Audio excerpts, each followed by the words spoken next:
Sabe quando você vai num banco, seguradora, academia, e você recebe aquele contrato enorme, pronto, quentinho, só para você assinar? E se você não assinar, você não vai poder seguir com a prestação daquele serviço? Então, será que tudo que está ali é válido? O contrato de adesão é um tipo de contrato em que as condições elas são estabelecidas por uma das partes, geralmente a empresa. E a outra parte, geralmente o consumidor, você só aceita ou adere àquele contrato, sem ter um poder de negociar, de barganhar aquelas cláusulas que estão sendo colocadas ali. Em outras palavras, você vai até esse estabelecimento, quer se inscrever numa academia, eles te embutem um contrato gigantesco, você não tem outra escolha senão assinar esse contrato. Então o que você faz? Você simplesmente vai lá e assina. Sem ter o poder de chegar para a academia e conversar e falar: olha, eu não concordo com essa cláusula aqui, eu não concordo com esse ponto aqui, eu acho que isso daqui é abusivo. Não, você simplesmente aceita ou vai embora. Por conta desse desequilíbrio, a legislação brasileira ela acaba defendendo o aderente nesse tipo de contrato.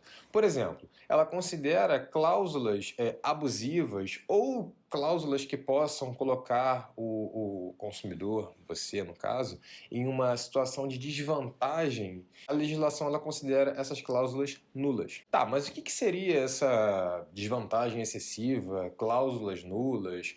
Bem, sem entrar em termos técnicos, tá? Cláusula nula, né? Essa nulidade seria uma cláusula que não tem validade, né? Essa cláusula, ela na verdade nem deveria ter existido, não era nem para ela estar nesse contrato.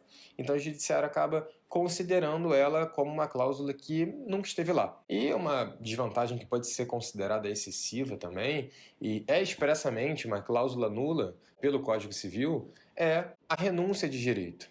Como assim? Por exemplo, nesse tipo de contrato não pode ter uma cláusula dizendo que você renuncia ao direito de processar a empresa, né, em caso de algum problema. Né? Você não pode renunciar a esse direito. Você não pode dizer, ah, não, se não tiver nenhum problema, eu não vou processar, porque tem uma cláusula dizendo que eu não posso processar, então essa cláusula ela não me deixa processar. Não existe isso. Isso é uma cláusula nula.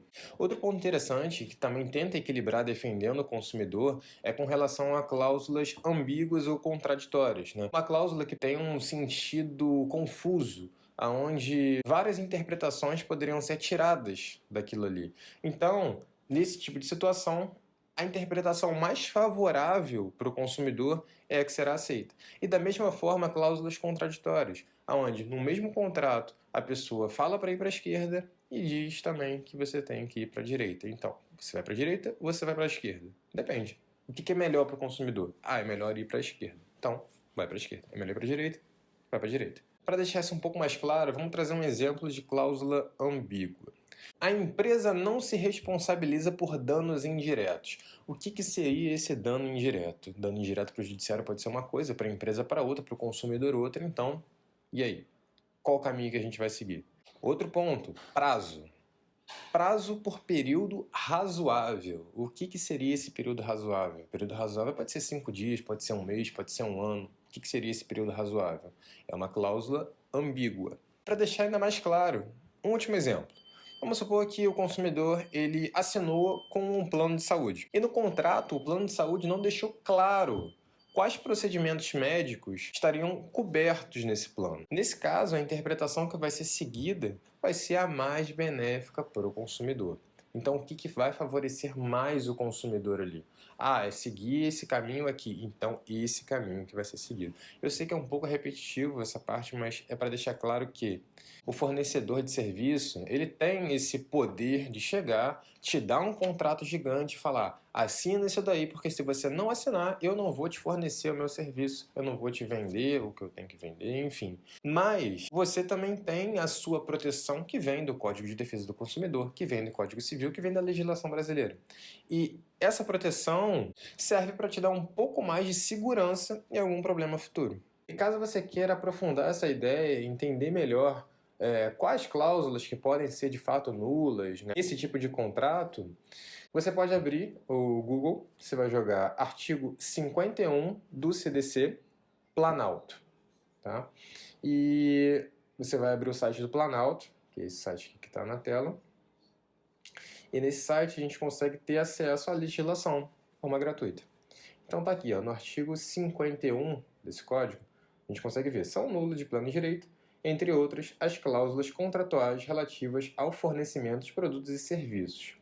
Que todos esses tracinhos, esses números romanos abaixo, que são os incisos, cada inciso se trata de uma cláusula que pode ser nula. Então, por exemplo, cláusula terceira, transferir responsabilidades a terceiros. Então, por exemplo, um prestador de serviço, ele não pode colocar uma cláusula dizendo que ele vai transferir a responsabilidade caso dê algum problema, alguma situação, para uma outra pessoa. Ele tem que responder. Mas o inciso sétimo, por exemplo, determinem a utilização compulsória de arbitragem, ou seja, tem uma cláusula dizendo que se tiver algum problema, as partes não vão poder ir para uma via judicial, elas vão ter que resolver com um árbitro. É uma outra forma de resolver esses aflitos, esses atritos, de uma forma extrajudicial, tá? Entre outros aqui, tem vários outros incisos, tá? Então, na próxima vez que você se deparar com esse contrato gigante, com um monte de cláusula, onde você não pode negociar ou, enfim, rejeitar algumas cláusulas específicas, lembre-se da proteção legal disponível para você, consumidor. Bem, se esse assunto fez sentido para você, se inscreve, deixa seu like, minhas redes sociais estão na descrição e comenta se você já passou por alguma situação dessa, como foi, como você resolveu. E é isso, até uma próxima.